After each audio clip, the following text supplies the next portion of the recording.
Alô pessoal, meu nome é Paulo Sá, sou bandolinista, professor da Escola de Música da UFRJ. Bem-vindos ao projeto Bossa Criativa, Arte de Toda a Gente.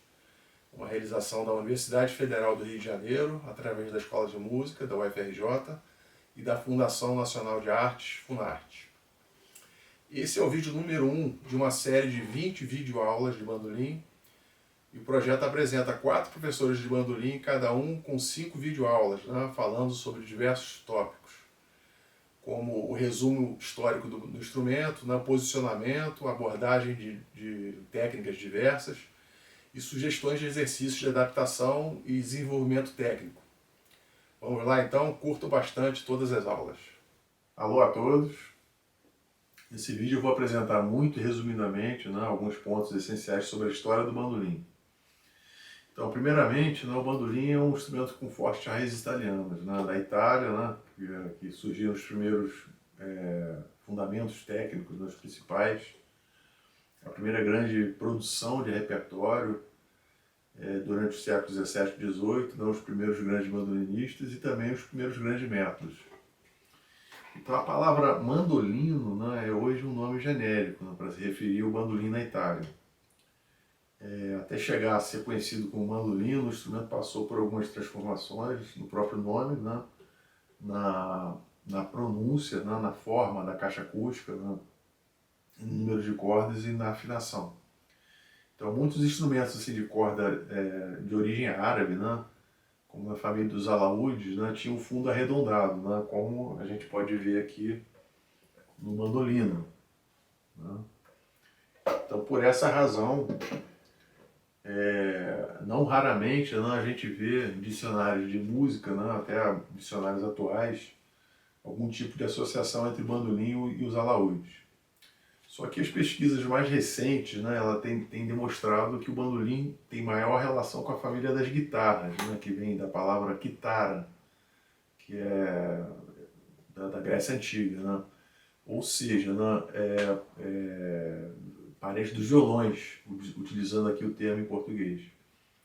Então, o que se sabe hoje é que na Idade Média, o ancestral do bandolim era conhecido como chitarrino, ou seja, era uma espécie de um pequeno violão, assim, por causa do diminutivo em italiano, hino.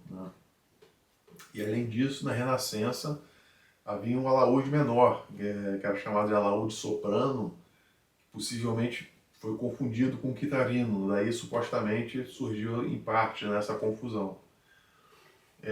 A transformação definitiva do chitarrino para mandolino e a fixação do nome foi um processo lento e confuso, levou cerca de um século.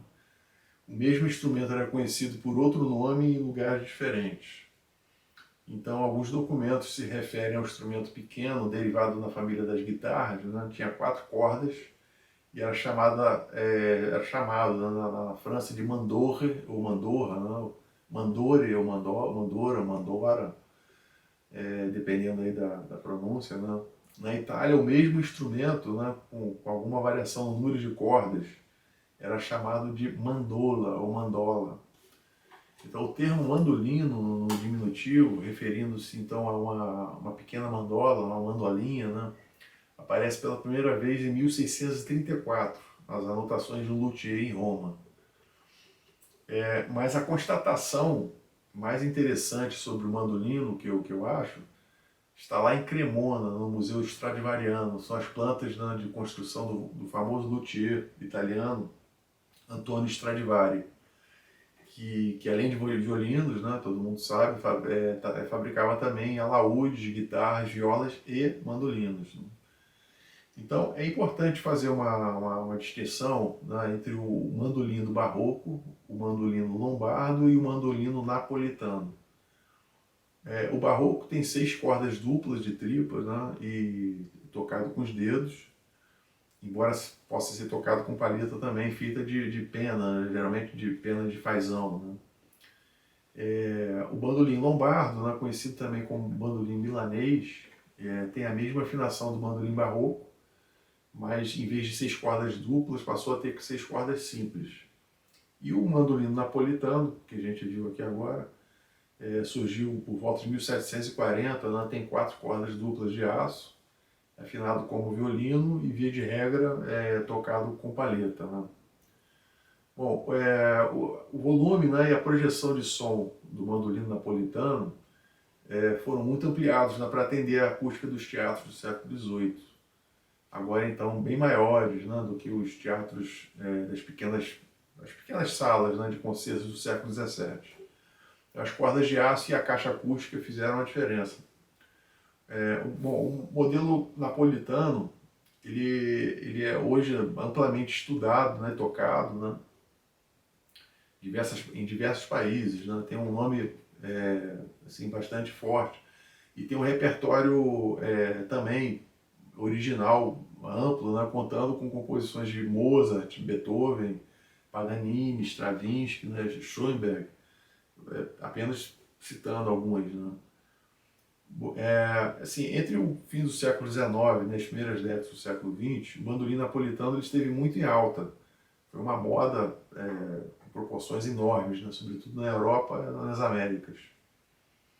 No Brasil, aqui as cidades, muitas, né, várias cidades acompanharam essa tendência, mesmo porque era uma forma de entretenimento, né, como as danças de salão da época, né. E o repertório era formado por polcas, né, mazurcas, minuetos, reveries, fantasias, né, e outras formas de música europeia. Bom, por conta dessa moda, né, milhares de partituras, né, de métodos foram editados, né, o bandolim foi tema de artes plásticas, pinturas, esculturas, estatuetas decorativas, né, broches, etc. Então a gente pode dizer até que foi mais um fenômeno mais social do que musical. Bom, assim, chegando no Brasil, o mandolino foi trazido por portugueses e italianos, né, principalmente, e a partir do século XVIII, aproximadamente, intensificando-se nos 2 séculos seguintes, né. No Brasil ficou mais conhecido como bandolim de cuia, né, por causa da forma dele, e sendo comum até meados da década de 30, 40, né, quando os bandolins de fundo chato, né, que aqui tem um exemplo, né, começaram a aparecer com mais frequência, né. Então esse bandolim manteve o mesmo formato do bandolim napolitano, só que com fundo chato, né. Inicialmente o que se tocava, né, aqui no bandolim era aquele repertório típico da música europeia, né, já mencionado antes, né. Quando por volta assim, do século XIX, né, início do século XX, foi assim, definitivamente adotado na prática dos gêneros musicais brasileiros urbanos, né, sobretudo o choro. Então, o bandolim moderno, né, ele é derivado desse mandolino napolitano. A mesma afinação, escala, padrões técnicos, mais ou menos semelhantes, né, mas com um design, uma sonoridade, né, repertório que varia de acordo com cada país.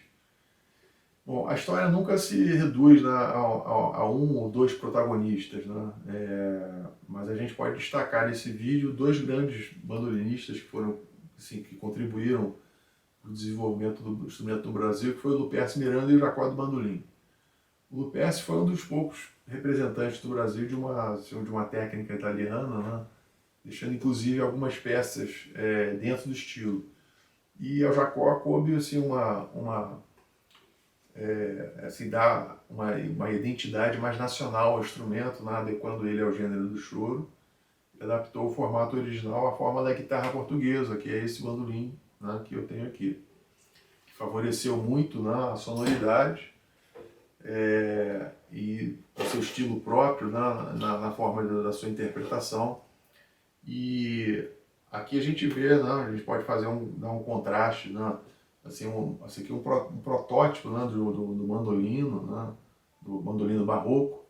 É uma cópia de um modelo de Stradivari, que tinham vários modelos, né, não só o mandolino, tinha o mandolino coristo, entre outros, né. E aqui o nosso bandolim brasileiro moderno.